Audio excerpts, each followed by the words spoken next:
ಪ್ರಜ್ವಲ್ ರೇವಣ್ಣ ಪ್ರಕರಣದಲ್ಲಿ ರಾಜಕೀಯ ತಿರುವುಗಳು 108 ಇದೆ. ಅದರಲ್ಲೂ ಪ್ರಮುಖವಾಗಿ ಕುಮಾರಸ್ವಾಮಿ ಅವರು ನಿನ್ನೆ ಸುದೀರ್ಘವಾಗಿ ಸುದ್ದಿಗೋಷ್ಠಿ ಮಾಡಿ ಡಿಕೆ ಶಿವಕುಮಾರ್ ಮೇಲೆ ಗಂಭೀರವಾದಂತ ಆರೋಪ ಮಾಡಿ ಡಿಕೆ ಶಿವಕುಮಾರ್ ಕೈವಾಡ ಇದೆ, ಅವರು ರಾಜೀನಾಮೆ ಕೊಡಬೇಕು ಅಂತೆಲ್ಲ ಆಗ್ರಹಗಳನ್ನ ಮಾಡಿದ್ರು.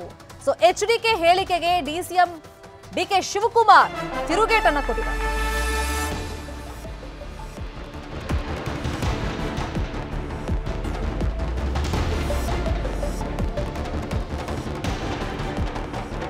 ಎಚ್ಡಿಕೆ ಹೇಳಿಕೆಗೆ ಡಿಕೆಶಿ ಏನ್ ಹೇಳಿದ್ದಾರೆ ಅಂದ್ರೆ, ನನ್ನ ರಾಜೀನಾಮೆ ಬೇಕಂತೆ, ಕುಮಾರಸ್ವಾಮಿಗೆ ರಾಜೀನಾಮೆ ಕೊಡೋಣ, ಅವ್ರಿಗೂ ನಮಗೂ ಸಂಬಂಧ ಇಲ್ಲ ಅಂತ ಹೇಳ್ತಾರೆ, ಇನ್ಯಾಕೆ ಊರಿ ಅವ್ರಿಗೆ ಅಂತ ಚಿಕ್ಕಮಗಳೂರಲ್ಲಿ ಡಿಕೆ ಶಿವಕುಮಾರ್ ಹೇಳಿಕೆಯನ್ನ ಕೊಟ್ಟಿದ್ದಾರೆ. ಇನ್ಫ್ಯಾಕ್ಟ್ ಕುಮಾರಸ್ವಾಮಿ ಅವರ ಸ್ಟೇಟ್ಮೆಂಟು ಹಂಗೆ ಇತ್ತು.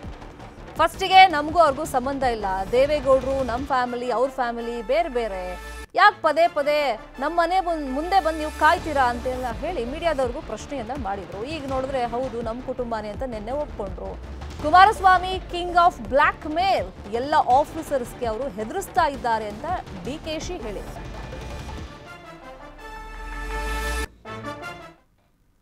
ಎಲ್ಲಿಗೆ ತಗೊಂಡೋಗಿ ನಿಲ್ಲಿಸ್ಕೊಂಡಿದ್ದೀರಿ, ಇದೆಲ್ಲ ಪಾರದರ್ಶಕವಾದಂಥ ರೀತಿಯಲ್ಲಿ ತನಿಖೆ ಆಗಬೇಕು. ಥ್ರೂಔಟ್ ಈ ಇಶ್ಯೂನಲ್ಲಿ ಡಿ ಕೆ ಶಿವಕುಮಾರ್ನ ಕಾನ್ಸ್ಪರೆನ್ಸಿ ಏನಿದೆ, ಈ must be suspended from the cabinet. ನೈತಿಕತೆ ಏನಂತಿದ್ರೆ ಈ must suspend D K Shivakumar from the cabinet. ಅವನ ಪೆನ್ ಡ್ರೈವು ಅವೆಲ್ಲ ಕುಮಾರಸ್ವಾಮಿಗೆ ಗೊತ್ತು. ಕುಮಾರಸ್ವಾಮಿಗೆ ಎಲ್ಲ ಕಂಪ್ಲೀಟ್ ಗೊತ್ತಿರೋಂಥ ವಿಚಾರ. ಅವನು ಯಾರೋ ಲಾಯರು ಗೀಯರು ಎಲ್ಲ ಮಾತಾಡ್ತಾ ಇದ್ದಾರೆ. ಪಾಪ ಕುಮಾರನಿಗೆ ನಂಗೆ ರಾಜೀನಾಮೆ ಬೇಕಂತೆ, ಪಾಪ ರಾಜೀನಾಮೆ ಬೇಕಂತೆ. ಅದೇನೋ ವಕೀಲರ ನಾಯಕದ ಪೈಪೋಟಿ ಅಂತೆ. ರಾಜೀನಾಮೆ ಕೊಡೋಣ ರಾಜೀನಾಮೆ, ಪಾಪ ಬೇಕಲ್ವ ಅವ್ರಿಗೆ. ಎಲ್ಲ ಒಬ್ಬರನ್ನೇ ಮುಗಿಸೋದೇ ಅಲ್ವ ಅವ್ರ ಕೆಲಸ. ಎಲ್ಲ ಬ್ಲ್ಯಾಕ್ ಮೇಲು, ಕಿಂಗ್ ಆಫ್ ಬ್ಲ್ಯಾಕ್ ಮೇಲ್ ಮಾಡಿ ಕೊಡೋಣ ರಾಜೀನಾಮೆ. ಪಾಪ ಅವ್ರಿಗೆ ಆಸೆ ಇದೆ. ಇನ್ಯಾರು ಮಾಡಿ ಏನು ಹೆದರಿಸ್ತಾ ಇದ್ದಾರೆ ಎಲ್ಲರಿಗೂ, ಆಫೀಸರ್ಗಳಿಗೆ ಹೆದರಿಸೋದು, ಪಾಲಿಟಿಷಿಯನ್ಸ್ಗೆ ಹೆದರಿಸೋದು, ಎಲ್ಲರಿಗೂ ಇದೇ ಕೆಲಸ ಎಲ್ಲ ಮಾಡ್ತಾ ಇದ್ದಾರೆ. ಪಾಪ ಮಾಡಲಿ, ಮುಂದಕ್ಕೆ ಟೈಮ್ ಇದೆ ಚರ್ಚೆ ಮಾಡೋಕ್ಕೆ, ಅಸೆಂಬ್ಲಿ ಇದೆ, ಎಲ್ಲ ತಗೊಂಡು ಬರಲಿ, ಮಾತಾಡೋಣ.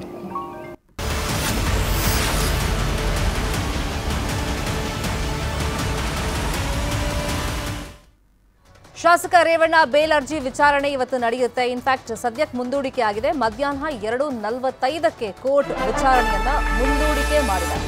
ಜನಪ್ರತಿನಿಧಿಗಳ ವಿಶೇಷ ಕೋರ್ಟಲ್ಲಿ ವಿಚಾರಣೆ ನಡೆಯಿತು. 2:45ಕ್ಕೆ ವಿಚಾರಣೆಯನ್ನ ಮುಂದೂಡಿಕೆ ಮಾಡಲಾಗಿದೆ. ರೇವಣ್ಣ ಮೇಲೆ ಪ್ರಮುಖವಾಗಿ ಕೇಸ್ ಇರೋದು ಕಿಡ್ನಾಪ್. ಸೊ ಕಸ್ಟಡಿಯಲ್ಲಿರುವಾಗ ಜಾಮೀನು ಅರ್ಜಿ ವಿಚಾರಣೆ ಸಾಧ್ಯ ಇಲ್ಲ ಅಂತ ಕೋರ್ಟ್ ಹೇಳಿದೆ. ಆಕ್ಷೇಪಣೆ ಸಲ್ಲಿಸಲು ಎಸ್ಐಟಿಗೆ ಸೂಚನೆಯನ್ನ ಕೋರ್ಟ್ ಕೊಟ್ಟು ಎಸ್ಐಟಿ ಅವರು ಕೂಡ ತಮ್ಮ ಕಸ್ಟಡಿಗೆ ಮತ್ತೆ ಪಡೆಯೋದಕ್ಕೆ ವಿಚಾರಣೆ ಮಾಡೋದಕ್ಕೆ ಬೇಕಾದಂಥ ತಯಾರಿಗಳನ್ನು ಮಾಡ್ಕೊಂಡಿದ್ರು. ಎಸ್ಐಟಿ ಪರ ವಕೀಲರು ಇದನ್ನ ಮುಂದಿಟ್ಟರು ನ್ಯಾಯಾಧೀಶರ ಮುಂದೆ. ಸೊ ಇದೀಗ 2:45ಕ್ಕೆ ಕೋರ್ಟ್ ಅವಕಾಶ ಮಾಡಿಕೊಟ್ಟಿದೆ ಎಸ್ಐಟಿ ಅವ್ರಿಗೆ. ಸದ್ಯಕ್ಕೆ ವಿಚಾರಣೆ ಹಂತದಲ್ಲಿದೆ. ಈ ಟೈಮ್ನಲ್ಲಿ ಜಾಮೀನು ಮಂಜೂರು ಮಾಡೋದು ಸ್ವಲ್ಪ ಕಷ್ಟ ಆಗುತ್ತೆ. ನಿಮ್ದೇನಾದರೂ ಆಕ್ಷೇಪಣೆ ಇದ್ರೆ ನೀವು ಸಲ್ಲಿಕೆ ಮಾಡಬಹುದು ಅಂತೇಳಿ ಇವತ್ತು ಮಧ್ಯಾಹ್ನ 2:45ಗೆ ವಿಚಾರಣೆಯನ್ನ ಕೋರ್ಟ್ ಮುಂದೂಡಿಕೆ ಮಾಡಿದೆ. ಸೊ ಇವತ್ತು ಬೇಲ್ ಸಿಗುತ್ತಾ ಅನ್ನೋದು ಇವಾಗಿರುವಂಥ ಕುತೂಹಲ, ಆಲ್ಮೋಸ್ಟ್ ಡೌಟ್ ಅಂತ ಹೇಳಲಾಗ್ತಾ ಇದೆ. ಕಾರಣ ಕಿಡ್ನಾಪ್ ಕೇಸಲ್ಲಿ ಸ್ಟ್ರಾಂಗ್ ಸೆಕ್ಷನ್ಗಳನ್ನು ಹಾಕಲಾಗಿದೆ. ಮತ್ತೆ ವಿಚಾರಣೆ ಸಂದರ್ಭದಲ್ಲಿ ರೇವಣ್ಣ ಅವರು ಕೆಲವೊಂದು ಪ್ರಶ್ನೆಗಳಿಗೆ ಮಾತ್ರ ಉತ್ತರ ಕೊಡ್ತಾ ಇದ್ದಾರೆ, ಕೆಲವೊಂದು ಪ್ರಶ್ನೆಗಳಿಗೆ ಅವರು ಸಹಕಾರ ಕೊಡ್ತಾ ಇಲ್ಲ, ಸರಿಯಾದ ಉತ್ತರವನ್ನು ಕೊಡ್ತಾ ಇಲ್ಲ ಅಂತ ಹೇಳಿ ಎಸ್ಐಟಿ ಆರೋಪವನ್ನ ಮಾಡಿದೆ. ಈ ಕಿಡ್ನಾಪ್ ಕೇಸ್ ಮತ್ತೆ ಲೈಂಗಿಕ ದೌರ್ಜನ್ಯ ಪ್ರಕರಣದಲ್ಲಿ ರೇವಣ್ಣ ಅವರ ಪಾತ್ರದ ಬಗ್ಗೆ ಇನ್ನೂ ಕೂಡ ವಿಚಾರಣೆ ನಡೆಸುವಂತ ಅಗತ್ಯತೆ ಇರೋದ್ರಿಂದ ಎಸ್ಐಟಿ ಅಧಿಕಾರಿಗಳು ಮತ್ತೆ ಅವರನ್ನ ಕಸ್ಟಡಿಗೆ ಪಡ್ಕೊಳ್ಳುವಂತ ಚಾನ್ಸಸ್ ಮ್ಯಾಕ್ಸಿಮಮ್ ಇದೆ.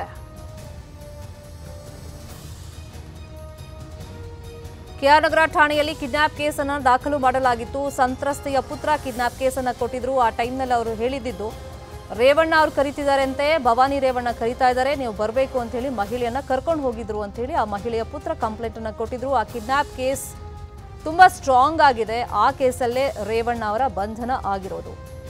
ಇದೇ ವಿಚಾರವಾಗಿ ಇನ್ನಷ್ಟು ಡೀಟೇಲ್ ಆಗಿ ಇನ್ಫಾರ್ಮೇಶನ್ ಕೊಡೋದಕ್ಕೆ ಫೋನ್ ಸಂಪರ್ಕದಲ್ಲಿ ಜಾಯಿನ್ ಆಗಿದ್ದಾರೆ ನಮ್ಮ ರಿಪೋರ್ಟರ್ ಗಂಗಾಧರ್ ವಾಗಟ. ಕಿಡ್ನಾಪ್ ಕೇಸಲ್ಲಿ ರೇವಣ್ಣ ಅವರಿಗೆ ಜೈಲೇ ಗತಿನ, ಬೇಲ್ ಸಿಗುತ್ತಾ ಅನ್ನೋದು ಈಗಿರುವಂತ ಕ್ಯೂರಿಯಾಸಿಟಿ. ಈಗ ಕೋರ್ಟ್ ಎಸ್ಐಟಿ ಅಧಿಕಾರಿಗಳಿಗೆ ಆಕ್ಷೇಪಣೆ ಸಲ್ಲಿಸಬಹುದು ಅಂತ ಅವಕಾಶ ಕೊಟ್ಟಿದೆ. ಕೋರ್ಟ್ ಏನೆಲ್ಲ ಹೇಳಿ ವಿಚಾರಣೆಯನ್ನ ಮುಂದಕ್ಕೆ ಹಾಕೊಂಡಿದೆ ಈಗ? ಶರ್ಮಿತಾ ಶೆಟ್ಟಿ ಪ್ರಮುಖವಾಗಿ ಸಂತ್ರಸ್ತ ಮಹಿಳೆಯನ್ನ ಕಿಡ್ನಾಪ್ ಮಾಡಿದ ಪ್ರಕರಣದಲ್ಲಿ ಬಂಧನವಾದ ಎಚ್ ಡಿ ರೇವಣ್ಣ ಜಾಮೀನು ಅರ್ಜಿ ವಿಚಾರಣೆ ಇವತ್ತು 11 ಗಂಟೆಗೆ ಪ್ರಾರಂಭ ಆಯಿತು. ಈ ಸಂದರ್ಭದಲ್ಲಿ ಏನು SIT ಪರ ವಕೀಲರು ಪ್ರಮುಖವಾಗಿ ನಾವು ತನಿಖಾಧಿಕಾರಿಯಿಂದ ನಮ್ಗೆ ಇನ್ನೂ ಕೂಡ ರಿಪೋರ್ಟ್ ಬಂದಿಲ್ಲ, ನಾವು ಆಕ್ಷೇಪಣೆ ಸಲ್ಲಿಕೆಗೆ ನಮ್ಗೆ ಒಂದು ಸಮಯಾವಕಾಶ ಬೇಕು ಅಂತ ಹೇಳಿ ನ್ಯಾಯಾಧೀಶರ ಬಳಿ ಒಂದು ಮನವಿಯನ್ನ ಮಾಡಿಕೊಂಡ್ರು. ಆ ಸಂಬಂಧಪಟ್ಟಂತೆ ಅವರು ಆಕ್ಷೇಪಣೆ ಸಲ್ಲಿಕೆಗೆ ಒಂದು ಸಮಯಾವಕಾಶವನ್ನ ಕೊಟ್ಟು 2:45ಕ್ಕೆ ಈ ಒಂದು ಜಾಮೀನು ಅರ್ಜಿ ವಿಚಾರಣೆಯನ್ನ ಈಗ ಮುಂದೂಡಿಕೆಯನ್ನ ಮಾಡಿರುವಂತದ್ದು. ಈ ಪ್ರಮುಖವಾಗಿ ಇವತ್ತು ಎಚ್ ಡಿ ರೇವಣ್ಣ ಅವರಿಗೆ ಈ ಒಂದು ರಿಲೀಫ್ ಸಿಗುತ್ತಾ ಅನ್ನೋದ್ರ ಬಗ್ಗೆ ಸಾಕಷ್ಟು ಕುತೂಹಲ ಇರುವಂತದ್ದು. ಯಾಕಂದ್ರೆ ಕಳೆದ 4 ದಿನಗಳಿಂದಲೂ ಸಹ SIT ಕಸ್ಟಡಿಯಲ್ಲಿರುವಂತಹ ಎಚ್ ಡಿ ರೇವಣ್ಣ ಜಾಮೀನು ಅರ್ಜಿ ವಿಚಾರಣೆ ಇವತ್ತು ಏನು ಕಸ್ಟಡಿ ಅಂತ ನೆಲೆಯಲ್ಲಿ ಇವತ್ತು ಕೋರ್ಟ್ಗೆ ಹಾಜರುಪಡಿಸಬೇಕಾಗಿತ್ತು. ಮತ್ತೊಂದು ಕಡೆ ಈ ಏನು ಕಸ್ಟಡಿಯಲ್ಲಿದ್ದ ಸಂದರ್ಭದಲ್ಲಿ 2 ದಿನಗಳ ಹಿಂದೆ ಅವರು ಜಾಮೀನು ಅರ್ಜಿಗೆ ಅವರ ಪರ ವಕೀಲರು ವಕಾಲತನ್ನ ಹಾಕೊಂಡಿದ್ರು. ಅದರ ಪರ ಇಂಪಾರ್ಟೆಂಟ್ CB ನಾಗೇಶ್ ಅವರು ಎಚ್ ಡಿ ರೇವಣ್ಣ ಅವರ ಪರ ವಕಾಲತನ್ನ ವಹಿಸಿಕೊಂಡಿದ್ರು. ಆ ಜೊತೆಗೆ ನಿನ್ನೆ SIT ಪರ ವಕೀಲರಿಗೆ ಒಂದು ನೋಟಿಸ್ ಅನ್ನ ಜಾರಿ ಕೂಡ ಮಾಡಲಾಗಿತ್ತು. ಇವತ್ತು 2:45ಕ್ಕೆ ಜಾಮೀನು ಅರ್ಜಿ ವಿಚಾರಣೆ ಪ್ರಾರಂಭ ಆಗಲಿದ್ದು CB ನಾಗೇಶ್ ಅವರು ಈ ಒಂದು ಎಚ್ ಡಿ ರೇವಣ್ಣ ಪರ ವಕಾಲತನ ವಹಿಸ್ತಾ ಇದ್ದಾರೆ. ಗಂಗಾಧರ್, ಕಿಡ್ನಾಪ್ ಕೇಸಲ್ಲಿ ರೇವಣ್ಣ ಮೇಲೆ ಫಿಟ್ ಮಾಡಿರೋ ಕೇಸಸ್ ಅಂದ್ರೆ ಸೆಕ್ಷನ್ಗಳಂದ್ರೆ 364A ಜೊತೆಗೆ 365 ಕಿಡ್ನಾಪಿಂಗ್ ಕೇಸ್ 34. ಸೊ ಇಂಥ ಕೇಸ್ಗಳಲ್ಲಿ ಜಾಮೀನು ಸಿಗುವಂತ ಚಾನ್ಸಸ್ ಎಷ್ಟರ ಮಟ್ಟಿಗಿರುತ್ತೆ? ಶರ್ಮಿತಾ ಶೆಟ್ಟಿ ಪ್ರಮುಖವಾಗಿ ಏನು ಕಿಡ್ನಾಪ್ ಪ್ರಕರಣದಲ್ಲಿ 364 ಅನ್ನೋ ಒಂದು ಆಡ್ ಮಾಡಿದ್ದಾರೆ. ಇದು ನಾನ್ ಬೆಲೆಬಲ್ ಸೆಕ್ಷನ್ ಆಗಿರುವಂತದ್ದು. ಪ್ರಮುಖವಾಗಿ ಈ ಒಂದು ಪ್ರಕರಣದಲ್ಲಿ ತನಿಖಾಧಿಕಾರಿಗಳಿಗೆ ಸಿಗುವಂತಹ ಸಾಕ್ಷ್ಯಾಧಾರಗಳು ಜೊತೆಗೆ ಆರೋಪಿ ಸ್ಥಾನದಲ್ಲಿ ಇದ್ದಂತವರು ಕೊಡುವಂತಹ ಹೇಳಿಕೆಗಳು ಮತ್ತೆ ಅದು ಸಂಬಂಧಪಟ್ಟಂತೆ ಕ್ರೋಢೀಕರಿಸುವ ಸಾಕ್ಷ್ಯಾಧಾರಗಳನ್ನ ಆಧಾರವಾಗಿ ಇಟ್ಕೊಂಡು ಅಧಿಕಾರಿಗಳು ಕೋರ್ಟ್ ಮುಂದೆ ಪ್ರೊಸೀಜರ್ ಅನ್ನ ಮಾಡ್ತಾರೆ. ಆ ಜೊತೆಯಲ್ಲಿ ಆರೋಪಿ ಯಾವ ರೀತಿ ಆ ಕಿಡ್ನಾಪ್ ಅಲ್ಲಿ ಭಾಗಿಯಾಗಿದೆ, ಅವರ ಪಾತ್ರ ಏನು, ಜೊತೆಗೆ ಅವರು ಏನು ಅದರಲ್ಲಿ ಪಾತ್ರ ವಹಿಸಿದ್ದಾರೆ ಅನ್ನೋ ಜೊತೆಯಲ್ಲಿ ಅವರ ಆರೋಗ್ಯದ ಸಮಸ್ಯೆಗಳ ಕುರಿತಾಗಿಯೂ ಕೂಡ ರಿಪೋರ್ಟ್ಗಳಿದ್ದಂತಹ ಸಂದರ್ಭದಲ್ಲಿ ಅವರ ಪರ ವಕೀಲರು ಕೂಡ ವಕಾಲತನ್ನ ವಹಿಸ್ತಾರೆ. ಆದ್ರೆ ಇಲ್ಲಿ ಬಹುಮುಖ್ಯವಾಗಿ ಇಲ್ಲಿ CB ನಾಗೇಶ್ ಅವರು ಹಿರಿಯ ವಕೀಲ, ಹೈಕೋರ್ಟ್ ವಕೀಲರವರು ಅವರು ಇಲ್ಲಿ ಈ ಒಂದು ಕೇಸನ್ನ ಎತ್ಕೊಂಡಿರುವಂತದ್ದು ಬಹಳ ಕುತೂಹಲ ಮೂಡಿರುವಂತದ್ದು. ಎಚ್ ಡಿ ರೇವಣ್ಣ ಪರವಾಗಿ ಸಾಕಷ್ಟು ಒಂದು ದಾಖಲೆಗಳನ್ನ ಇಟ್ಕೊಂಡು ಈ ಕೇಸ್ ಸಂಬಂಧಪಟ್ಟಂತೆ ಮತ್ತೆ SIT ಅಧಿಕಾರಿಗಳು ತೆಗೆದುಕೊಂಡಂತಹ ತೀರ್ಮಾನಗಳು ಆಗಿರ್ಬೋದು ಅಥವಾ ಅವರ ಬಂಧನ ವಿಚಾರದಲ್ಲಿ ತೆಗೆದುಕೊಂಡಂತಹ ತೀರ್ಮಾನಗಳ ಜೊತೆಗೆ ಅವರು ಈ ನಾವು ಕಸ್ಟಡಿಯಲ್ಲಿದ್ದ ಸಂದರ್ಭದಲ್ಲಿ ಯಾವ ರೀತಿ ಹೇಳಿಕೆಗಳನ್ನ ದಾಖಲಿಸಿಕೊಂಡಿದ್ದಾರೆ, ಅವರ ಜೊತೆ ಯಾವ ಸಂಬಂಧಪಟ್ಟಂತ ಸಾಕ್ಷ್ಯಾಧಾರಗಳು ಏನೆಲ್ಲ ಕಲೆ ಹಾಕಿದ್ದಾರೆ ಅನ್ನೋ ಬಗ್ಗೆ ಕೋರ್ಟ್ ಅಲ್ಲಿ ಇವತ್ತು ವಿಚಾರಣೆ ಹಂತದಲ್ಲಿ ಬರುವಂತದ್ದು. 2:45 ಏನಾಗುತ್ತೆ. Thank you so much Gangadhar Vagata ತಮ್ಮೆಲ್ಲ ಇನ್ಫಾರ್ಮೇಶನ್ಗೆ. ಹಾಸನ ಸಂಸದ ಪ್ರಜ್ವಲ್ ರೇವಣ್ಣ ಪೆನ್ ಡ್ರೈವ್ ಪ್ರಕರಣದ ವಿಷಯವಾಗಿ ಅವರ ಮಾಜಿ ಕಾರ್ ಡ್ರೈವರ್ ಕಾರ್ತಿಕ್ ಗೌಡನನ್ನ SIT ವಶಕ್ಕೆ ಪಡೆಯುತ್ತಾ ಅನ್ನೋದನ್ನ ನೋಡ್ಬೇಕಾಗುತ್ತೆ. ಈಗಾಗಲೇ ಒಂದ್ಸಲ ವಿಚಾರಣೆಯನ್ನ ಫೇಸ್ ಮಾಡಿದ್ದಾರೆ ಕಾರ್ತಿಕ್ ಗೌಡ.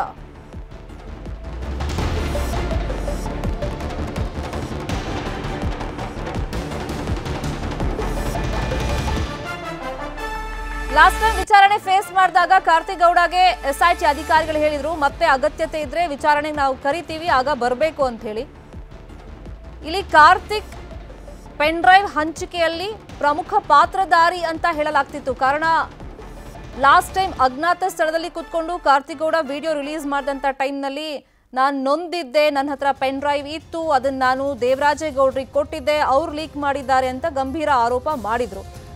ಹಾಗಾಗಿ ಕಾರ್ತಿಕ್ ಗೌಡನನ್ನ ವಿಚಾರಣೆಗೆ SIT ಅಧಿಕಾರಿಗಳು ಕರೆಸಿದ್ರು. ರೂಮರ್ ಇತ್ತು ಕಾರ್ತಿಕ್ ಗೌಡ ವಿದೇಶಕ್ಕೆ ಪರಾರಿ ಆಗ್ಬಿಟ್ಟಿದ್ದಾರೆ, ಮಲೇಷ್ಯಾಗೆ ಹೋಗಿದ್ದಾರೆ ಅಂತ. ನಿನ್ನೆ ಕುಮಾರಸ್ವಾಮಿನೂ ಕೂಡ ಅದೇ ಹೇಳಿದ್ರು. ಒಬ್ಬ ಕಾರ್ ಡ್ರೈವರ್ ಫಾರಿನ್ ಹೋಗೋಷ್ಟು ದುಡ್ಡು ಎಲ್ಲಿಂದ ಬಂತು, ಯಾರು ಸೆಟಲ್ಮೆಂಟ್ ಮಾಡಿದ್ದಾರೆ, ಯಾರು ಪಿತೂರಿ ಮಾಡಿದ್ದಾರೆ ಅಂತೆಲ್ಲ ಪ್ರಶ್ನೆ ಮಾಡಿದ್ರು.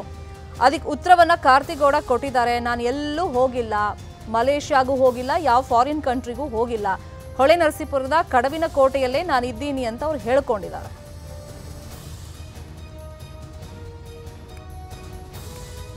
ಈ ಮಧ್ಯದಲ್ಲಿ ಮತ್ತೊಂದು ಮಹತ್ವದ ಬೆಳವಣಿಗೆ ಆಗಿದೆ. ಸಂಸದ ಪ್ರಜ್ವಲ್ ರೇವಣ್ಣ ಪೆನ್ ಡ್ರೈವ್ ಪ್ರಕರಣ ವಿಷಯವಾಗಿ ದೊಡ್ಡ ಮಟ್ಟದಲ್ಲಿ ಸದ್ದು ಸುದ್ದಿ ಆಗ್ತಿರುವಾಗಲೇ ಶ್ರೇಯಸ್ ಜೊತೆಗೆ ಕಾರ್ತಿಕ್ ಇರುವಂತಹ ಫೋಟೋ ವೈರಲ್ ಆಗ್ತಾ ಇದೆ ಹಾಸನ ಭಾಗದಲ್ಲಿ. ಅದೀಗ ಮೀಡಿಯಾಗೂ ಕೂಡ ಸಿಕ್ಕಿದೆ. ಇತ್ತೀಚೆಗೆ ಕಾರ್ತಿಕ್ನ ನಾನು ಭೇಟಿನೇ ಆಗಿಲ್ಲ ಅಂತ ಶ್ರೇಯಸ್ ಹೇಳ್ಕೊಂಡಿದ್ದಾರೆ. ಕಾಂಗ್ರೆಸ್ ಕ್ಯಾಂಡಿಡೇಟ್ ಲೋಕಸಭೆ ಚುನಾವಣೆಯಲ್ಲಿ ಹಾಸನದ್ದು ಶ್ರೇಯಸ್. ಈಗ ಜಮೀನ್ ವಿಚಾರಕ್ಕೆ ಹಿಂದೆ ನಾನು ಭೇಟಿ ಆಗಿದ್ದೆ ಅಷ್ಟೇ, ಪೆನ್ ಡ್ರೈವ್ ವೈರಲ್ ಬಳಿಕ ನಾನು ಭೇಟಿ ಆಗಿಲ್ಲ ಅಂತ ಶ್ರೇಯಸ್ ಸ್ಪಷ್ಟನೆಯನ್ನ ಕೊಟ್ಟಿದ್ದಾರೆ. ಶ್ರೇಯಸ್ ಹೇಳಿಕೆ ಬೆನ್ನಲ್ಲೇ ಫೋಟೋಗಳು ಸಿಕ್ಕಾಪಟ್ಟೆ ವೈರಲ್ ಆಗ್ತಾ ಇದೆ. ಶ್ರೇಯಸ್ ಪಟೇಲ್ ಜೊತೆಗೆ ಕಾರ್ತಿಕ್ ಫೋಟೋ ಇದೆ. ಈಗ ಪುಟ್ಟರಾಜು ಅನ್ನೋರ ಮನೆಯಲ್ಲಿ ಇವರು ಫೋಟೋ ತೆಗೆಸ್ಕೊಂಡಿದ್ದಾರೆ, ಅಲ್ಲಿ ಮೀಟ್ ಮಾಡಿದ್ದಾರೆ ಅಂತ ಹೇಳಲಾಗ್ತಾ ಇದೆ. ಜೊತೆಗೆ ಒಟ್ಟಿಗೆ ಕೂತು ಊಟ ಕೂಡ ಅವರು ಮಾಡಿದ್ದಾರಂತೆ. ಆ ಫೋಟೋಗಳು ಈಗ ವೈರಲ್ ಆಗ್ತಾ ಇದೆ.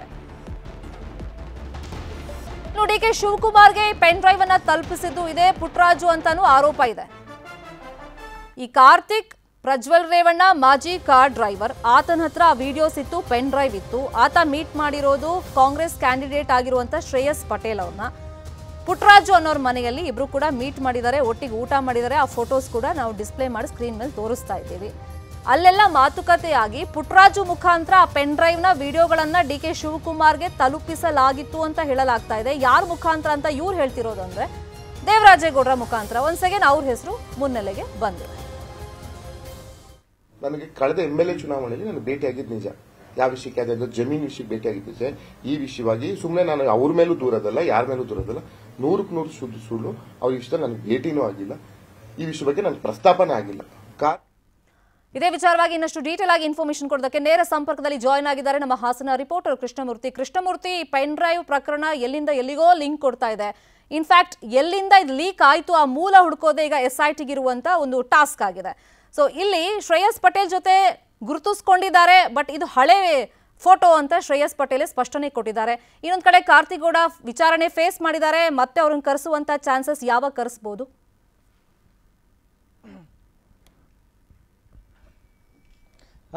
ಶರ್ಮಿತಾ, ಈ ಒಂದು ವಿಚಾರ ಈಗ ಹಾಸನ ಮತ್ತು ರಾಜ್ಯದಲ್ಲಿ ಚರ್ಚೆ ಆಗ್ತಿರ್ತಕ್ಕಂಥದ್ದು. ಶ್ರೇಯಸ್ ಪಟೇಲ್ ಅವರು ನಿನ್ನೆ ಒಂದು ಹೇಳಿಕೆಯನ್ನ ಕೊಟ್ಟಿದ್ರು, ನನಗೂ ಮತ್ತು ಕಾರ್ತಿಕ್ಗೂ ಯಾವುದೇ ರೀತಿಯ ಸಂಬಂಧ ಇಲ್ಲ. ಅವರು ಪ್ರಜ್ವಲ್ ರೇವಣ್ಣನವ್ರ ಜೊತೆ ಗಲಾಟೆ ಮಾಡ್ಕೊಂಡ ಸಂದರ್ಭದಲ್ಲಿ ನಮ್ಮ ಊರಿನ ಪಕ್ಕದವರೇ ಆಗಿರೋದ್ರಿಂದ ನನ್ನನ್ನು ಬಂದು ಭೇಟಿ ಮಾಡಿದ್ರು. ಆದ್ರಿಂದ ನಾನು ಅವ್ರನ್ನ ಒಂದ್ಸಲ ಭೇಟಿ ಮಾಡಿದ್ದೀನಿ, ಅದು ಬಿಟ್ಟರೆ ಬೇರೆ ಯಾವುದೇ ರೀತಿಯ ಸಂಪರ್ಕ ಮತ್ತು ಸಂಬಂಧ ನನಗೂ ಅವ್ರಿಗೂ ಇಲ್ಲ ಎಂಬಂತ ಹೇಳಿಕೆಯನ್ನ ಕೊಟ್ಟಿದ್ರು. ಇದಾದ ನಂತರದಲ್ಲಿ ಯಾವಾಗ ಮಾಧ್ಯಮಗಳಲ್ಲಿ ಈ ವಿಚಾರ ಪ್ರಸ್ತಾಪ ಆಯಿತು, ಅದಾದ ನಂತರದಲ್ಲಿ JDSನ ಕಾರ್ಯಕರ್ತರು ಈ ಫೋಟೋಗಳನ್ನ ಸಾಮಾಜಿಕ ಜಾಲತಾಣದಲ್ಲಿ ವೈರಲ್ ಮಾಡಿರ್ತಕ್ಕಂಥದ್ದು. ಯಾಕಂತ ಹೇಳಿದ್ರೆ ಪುಟ್ಟಿ ಆಗಿರ್ಬೋದು, ಕಾರ್ತಿಕ್ ಆಗಿರ್ಬೋದು, ಶ್ರೇಯಸ್ ಪಟೇಲ್ ರವರಾಗಿರ್ಬೋದು, 3 ಜನ ಒಟ್ಟಿಗೆ ಕಳೆದ ಚುನಾವಣೆ, ವಿಧಾನಸಭಾ ಚುನಾವಣೆಯಲ್ಲಿ ಆಗಿರ್ಬೋದು ಮತ್ತು ಈಗ ಲೋಕಸಭಾ ಚುನಾವಣೆ ಎಲ್ಲಾ ಚುನಾವಣೆಯಲ್ಲೂ ಕೂಡ ಕಾಂಗ್ರೆಸ್ಗಾಗಿ ಕೆಲಸ ಮಾಡಿದ್ದಾರೆ. ಆದ್ರೆ ಈಗ ನೋಡಿದ್ರೆ ಶ್ರೇಯಸ್ ಪಟೇಲ್ ರವರು ನನಗೆ ವಿಚಾರನೇ ಗೊತ್ತಿಲ್ಲ ಎಂಬಂತ ಹೇಳಿಕೆಯನ್ನು ಕೊಟ್ಟಿದ್ರು. ಈ ವಿಚಾರ ಮುನ್ನೆಲೆಗೆ ಬಂದಿದೆ ಯಾಕೆ ಅಂತ ಹೇಳಿದ್ರೆ, ವಕೀಲರಾಗಿರ್ತಕ್ಕಂತಹ ದೇವರಾಜೇಗೌಡರು ಬೆಂಗಳೂರಿನಲ್ಲಿ ಸುದ್ದಿಗೋಷ್ಠಿ ಮಾಡುವಂತಹ ಸಂದರ್ಭದಲ್ಲಿ ಕಾರ್ತಿಕ್ ಮತ್ತು ಶ್ರೇಯಸ್ ಪಟೇಲ್ ಮತ್ತು ಇನ್ನ ಪುಟ್ಟರಾಜ್ ಏನಿದೆ, ಇವರು 3 ಜನ ಸೇರ್ಕೊಂಡು ಈ ವಿಡಿಯೋವನ್ನ ವೈರಲ್ ಮಾಡಿದ್ದಾರೆ. ಇದಕ್ಕೆ DK ಶಿವಕುಮಾರ್ ಅವರೇ ನೇರ ಕಾರಣ ಎಂಬಂತ ಆರೋಪವನ್ನ ಮಾಡಿದ್ರು. ಇದಾದ ನಂತರದಲ್ಲಿ ಶ್ರೇಯಸ್ ಪಟೇಲ್ ಅವರು ನನಗೂ ಕಾರ್ತಿಕ್ಗೂ ಯಾವುದೇ ರೀತಿಯ ಸಂಬಂಧ ಇಲ್ಲ ಅಂತ ಹೇಳಿದ ವಿಚಾರದ ಬೆನ್ನಲ್ಲೇ ಈಗ ಫೋಟೋಗಳು ಕೂಡ ವೈರಲ್ ಆಗಿರೋದು ಒಂದಷ್ಟು ಅನುಮಾನಕ್ಕೆ ಕಾರಣ ಆಗಿರ್ತಕ್ಕಂಥದ್ದು. ನಾವೀಗ ಗಮನಿಸಬಹುದು, ಫೋಟೋಗಳಲ್ಲಿ ಕೆಲವು ಫ್ಲೆಕ್ಸ್ಗಳಾಗಿರ್ಬೋದು ಮತ್ತು ಕೆಲವು ಬರ್ತ್ಡೇ ಸೆಲೆಬ್ರೇಷನ್ ಮಾಡುವ ಸಂದರ್ಭದಲ್ಲಿ ಕಾರ್ತಿಕ್ ಶ್ರೇಯಸ್ ಪಟೇಲ್ ಅವರ ಜೊತೆನಲ್ಲೇ ಇರೋದು ಮತ್ತು ಅವರು ಏನು ಪುಟ್ಟರಾಜು ಮನೆಯಲ್ಲೇ ಊಟ ಮಾಡಿದ್ದಾರೆ ಎಂಬಂತ ಆರೋಪ ಏನು JDSನ ಕಾರ್ಯಕರ್ತರು ಮಾಡಿದ್ರೆ, ಇದಕ್ಕೆ ಇಂಬು ನೀಡುವಂತೆ ಫೋಟೋದಲ್ಲಿ ಪುಟ್ಟರಾಜು ಅವರ ಜೊತೆನಲ್ಲಿ, ಪುಟ್ಟರಾಜು ಅವರ ಮನೆಯಲ್ಲೇ ಅಂತ ಹೇಳೋ ರೀತಿಯಲ್ಲಿ ಶ್ರೇಯಸ್ ಪಟೇಲ್ ಅವರ ಜೊತೆಯಲ್ಲಿ ಕಾರ್ತಿಕ್ ಅವರು ಊಟ ಮಾಡುವ ಫೋಟೋಗಳು ಕೂಡ ಈಗ ರಿವೀಲ್ ಆಗಿದೆ. ಈ ಎಲ್ಲಾ ಘಟನೆಯನ್ನು ನೋಡೋದಾದ್ರೆ ಹಾಸನ ಪೆನ್ಡ್ರೈವ್ ಅಶ್ಲೀಲ ವಿಡಿಯೋಗಳಿಗೆ ಸೇರಿದಂತಹ ಪೆನ್ಡ್ರೈವ್ ಪ್ರಕರಣ ಮತ್ತೊಂದು ದಿಕ್ಕಿನಲ್ಲಿ ಸಾಕ್ತಾ ಇರೋದನ್ನ ನಾವೀಗ ಗಮನಿಸಬಹುದು. ದೇವರಾಜೇಗೌಡರು ಆರೋಪ ಮಾಡಿದಂತೆ ಇವ್ರು 3 ಜನಕ್ಕೂ ಏನಾದರೂ ಸಂಬಂಧ ಇದೆಯಾ? ಶ್ರೇಯಸ್ ಪಟೇಲ್ ರವರು ನಾ ಹೇಳೋ ರೀತಿಯಲ್ಲಿ ನನಗೆ ಇವ್ರಿಗೆ ಯಾವುದೇ ರೀತಿಯ ಸಂಬಂಧ ಇಲ್ಲ ಎಂಬುದು. ಒಟ್ಟಾರೆಯಾಗಿ ನೋಡೋದಾದ್ರೆ ಹಾಸನ ಜಿಲ್ಲೆಯಲ್ಲಿ ಒಂದಷ್ಟು ಗೊಂದಲಗಳು ಕೂಡ ಮೂಡಿದೆ. ಶ್ರೇಯಸ್ ಪಟೇಲ್ ಅವರು ಇದ್ದಾರಾ ಎಂಬ ಚರ್ಚೆ ಕೂಡ ಈಗ ಶುರುವಾಗಿರ್ತಕ್ಕಂಥದ್ದು. ಶರ್ಮಿತಾ, ಪೆನ್ ಡ್ರೈವ್ ಲೀಕ್ ಹಿಂದೆ DK ಶಿವಕುಮಾರ್ ಕೈವಾಡ ಇದೆ ಅಂತ ಕುಮಾರಸ್ವಾಮಿ ಅವರು ಹೋದಲ್ ಬಂದಲ್ ಗಂಭೀರವಾದಂತಹ ಆರೋಪಗಳನ್ನ ಮಾಡ್ತಾ ಇದ್ದಾರೆ. JDS ಕಾರ್ಯಕರ್ತರು ಇದೇ ವಿಷಯವಾಗಿ ಇವತ್ತು ದೊಡ್ಡ ಮಟ್ಟದಲ್ಲಿ ರಾಜ್ಯಾದ್ಯಂತ ಪ್ರತಿಭಟನೆಯನ್ನ ನಡೆಸ್ತಾ ಇದ್ದಾರೆ. ಅದರಂತೆ ಮೈಸೂರಲ್ಲೂ ಕೂಡ JDS ಕಾರ್ಯಕರ್ತರು ಪ್ರತಿಭಟನೆಯನ್ನ ಮಾಡಿದ್ದಾರೆ. ಸಿದ್ಧಾರ್ಥ ನಗರದ ಹಳೆ ಡೈರಿ ಎದುರು ಪ್ರತಿಭಟನೆಯನ್ನ ಮಾಡಲಾಗಿದೆ. JDSನ ಶಾಸಕ GT ದೇವೇಗೌಡ, ಸಾರಾ ಮಹೇಶ್ ನೇತೃತ್ವದಲ್ಲಿ ಪ್ರತಿಭಟನೆಯಾಗಿದೆ. ಮೈಸೂರಿನ DC ಕಚೇರಿ ಬಳಿಯಲ್ಲಿ ತಮ್ಮ ಆಕ್ರೋಶವನ್ನ ವ್ಯಕ್ತಪಡಿಸಿದ್ದಾರೆ.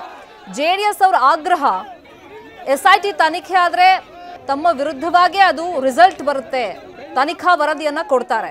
ಸೊ ಒಂದು ಮುಜುಗರ ಆಗಿದೆ, ತಪ್ಪಿಸ್ಕೊಳ್ಳೋದಕ್ಕೆ DK ಶಿವಕುಮಾರ್ ಮೇಲೆ ಆರೋಪ ಮಾಡೋದು, at the same time SIT ಮೇಲೆ ನಮ್ಗೆ ನಂಬಿಕೆ ಇಲ್ಲ, CBI ತನಿಖೆ ಮಾಡಿಸಿ ಅಂತ ಹೇಳೋದು. ಅದರಂತೆಯೇ ಕುಮಾರಸ್ವಾಮಿ ಅವರು ನಿನ್ನೆ ಅದನ್ನ ಹೇಳಿದ್ರು.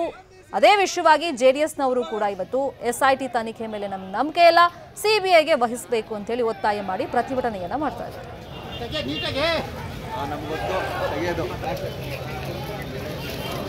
ಮೈಸೂರಲ್ಲಿ ಪ್ರತಿಭಟನೆ ಆಯಿತು. ಇನ್ನೊಂದು ಕಡೆ ರಾಮನಗರದಲ್ಲೂ ಕೂಡ ಐಜೂರು ವೃತ್ತದಲ್ಲಿ JDS ಕಾರ್ಯಕರ್ತರು ಪ್ರತಿಭಟನೆಯನ್ನ ಮಾಡಿದ್ದಾರೆ. DK ಶಿವಕುಮಾರ್ ಅವರನ್ನ ಸಂಪುಟದಿಂದ ವಜಾ ಮಾಡಬೇಕು, ಇಲ್ಲ ಅವ್ರ ರಾಜೀನಾಮೆಯನ್ನ ಕೊಡಬೇಕು. ಜೊತೆಗೆ SIT ತನಿಖೆ ಮೇಲೆ ನಮ್ಗೆ ನಂಬಿಕೆ ಇಲ್ಲ.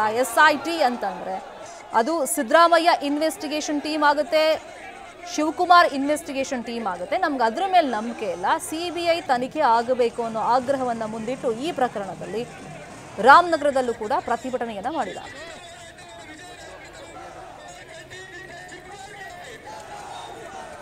ಮೈಸೂರಲ್ಲಿ JDS ಕಾರ್ಯಕರ್ತರು ಮುಖಂಡರು ಪ್ರತಿಭಟನೆ ಮಾಡೋ ವಿಷಯವಾಗಿ ನಿಮಗೆ ಇನ್ಫಾರ್ಮೇಶನ್ ನಾವು ಕೊಡ್ತಾ ಇದ್ವಿ. ಸಾರಾ ಮಹೇಶ್ ಹಾಗೆಯೇ GT ದೇವೇಗೌಡ ನೇತೃತ್ವದಲ್ಲಿ ದೊಡ್ಡ ಮಟ್ಟದಲ್ಲಿ ಪ್ರತಿಭಟನೆಯನ್ನ ಮಾಡಿದ್ದಾರೆ. ನೂರಾರು ಸಂಖ್ಯೆಯಲ್ಲಿ ಜೆಡಿಎಸ್ ಕಾರ್ಯಕರ್ತರು ಅಲ್ಲಿ ಸೇರ್ಕೊಂಡಿದ್ದಾರೆ. ಇನ್ನು ರಾಮನಗರದಲ್ಲೂ ಅಷ್ಟೇ ಡಿ.ಕೆ. ಶಿವಕುಮಾರ್ ಅವರ ಭಿತ್ತಿಪತ್ರಗಳನ್ನು ಹಿಡಿದು ಫೋಟೋಗಳನ್ನು ಹಿಡಿದು ಧಿಕ್ಕಾರ ಅಂತೆಲ್ಲ ಅಲ್ಲಿ ಪ್ರದರ್ಶನ ಮಾಡ್ತಾ ಇದ್ದಾರೆ, ಬರಹಗಳನ್ನು. ಸೊ ಅದನ್ನೆಲ್ಲ ಸುಟ್ಟು ಕೂಡ ಹಾಕಿದ್ದಾರೆ.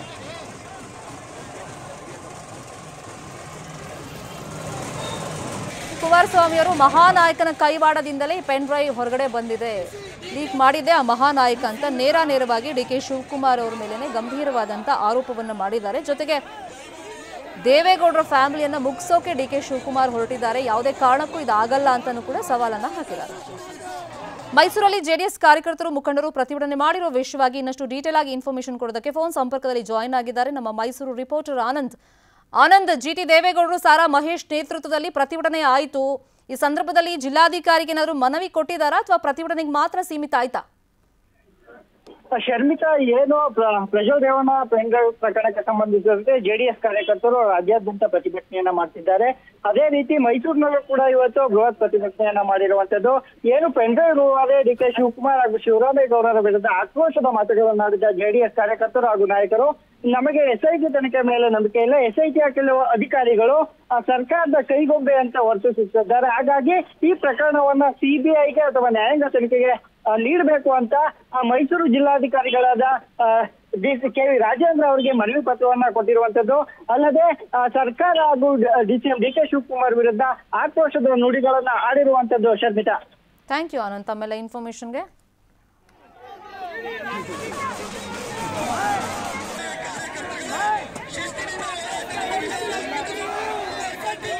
ಮತ್ತೊಂದು ವಿವಾದದ ಕಿಚ್ಚನ್ನ ಹಚ್ಚಿಸಿದೆ ಸ್ಯಾಮ್ ಪಿತ್ರೋಡಾ ಅವರ ಸ್ಟೇಟ್ಮೆಂಟ್. ಭಾರತೀಯರ ಬಗ್ಗೆ ವಿವಾದಾತ್ಮಕ ಹೇಳಿಕೆಯನ್ನ ಕೊಟ್ಟಿದ್ದಾರೆ ನಾಯಕ. ಭಾರತದ ಪೂರ್ವ ಭಾಗದ ಜನರು ಚೀನಿಯರಂತೆ ಕಾಣ್ತಾರೆ ಅಂತ ಸ್ಟೇಟ್ಮೆಂಟ್ ಅನ್ನ ಕೊಟ್ಟಿದ್ದಾರೆ. ಈ ಹಿಂದೆ ಮೊನ್ನೆ ತಾನೆ ಎಲೆಕ್ಷನ್ ಟೈಮ್ನಲ್ಲಿ ಸ್ಯಾಮ್ ಪಿತ್ರೋಡಾ ಕೊಟ್ಟಂತ ಪಿತ್ರಾರ್ಜಿತ ಆಸ್ತಿ ಸ್ಟೇಟ್ಮೆಂಟ್ ಕೂಡ ಸಾಕಷ್ಟು ವಿವಾದಕ್ಕೆ ಕಾರಣ ಆಗಿತ್ತು. ಇದೇ ವಿಷಯವಾಗಿ ಬಿಜೆಪಿಯವರು ಕಾಂಗ್ರೆಸ್ ಮೇಲೆ ಮುಗಿ ಬಿದ್ದಿದ್ರು. ನೋಡಿ, ಕಾಂಗ್ರೆಸ್ಗೆ ಅಧಿಕಾರ ಕೊಟ್ರೆ ನಿಮ್ ಪಿತ್ರಾರ್ಜಿತ ಆಸ್ತಿ ಸರ್ಕಾರಕ್ಕೆ ಹೋಗ್ಬಿಡುತ್ತೆ, ಹುಷಾರಾಗಿರಿ ಅಂತೆಲ್ಲ ಸ್ಟೇಟ್ಮೆಂಟ್ ಕೊಟ್ಟಿದ್ರು. ಸೊ ಈಗ ಭಾರತೀಯರ ಜನಾಂಗೀಯ ನಿಂದನೆ ಆಗಿದೆ ಅಂತ ಹೇಳಿ ಬಿಜೆಪಿಯವರು ಆರೋಪವನ್ನ ಮಾಡ್ತಾ ಇದ್ದಾರೆ. ಸ್ಯಾಮ್ ಪಿತ್ರೋಡಾ ಏನ್ ಹೇಳಿದ್ದಾರೆ ಹಾಗಾದ್ರೆ? ಭಾರತದ ಪೂರ್ವ ಭಾಗದ ಜನರು ಚೀನಿಯರಂತೆ ಕಾಣ್ತಾರೆ, ಭಾರತದ ಪಶ್ಚಿಮ ಭಾಗದ ಜನರು ಅರಬ್ಬರಂತೆ ಕಾಣ್ತಾರೆ, ಉತ್ತರದವರು ಬಿಳಿಯರಂತೆ ಕಾಣ್ತಾರೆ, ಇನ್ನು ದಕ್ಷಿಣದವರು ಆಫ್ರಿಕನಂತೆ ಕಾಣ್ತಾರೆ ಅಂತ ಹೇಳಿ ಜನಾಂಗೀಯ ನಿಂದನೆ ಮಾಡಿದ್ದಾರೆ ಅಂತ ಹೇಳಿ ಈಗ ಕಾಂಗ್ರೆಸ್ ಅವರ ಮೇಲೆ ಬಿಜೆಪಿಯವರು ಗಂಭೀರ ಆರೋಪ ಮಾಡ್ತಾ ಇದ್ದಾರೆ ಸ್ಯಾಮ್ ಪಿತ್ರೋಡಾ ಅವರ ಸ್ಟೇಟ್ಮೆಂಟ್ ಮೇಲೆ. We could hold country together as diverse as India, where people on east look like Chinese, people on west look like Arab, people on north look like, maybe white, and people in south look like Africa. Doesn't matter. We are all brothers and sisters.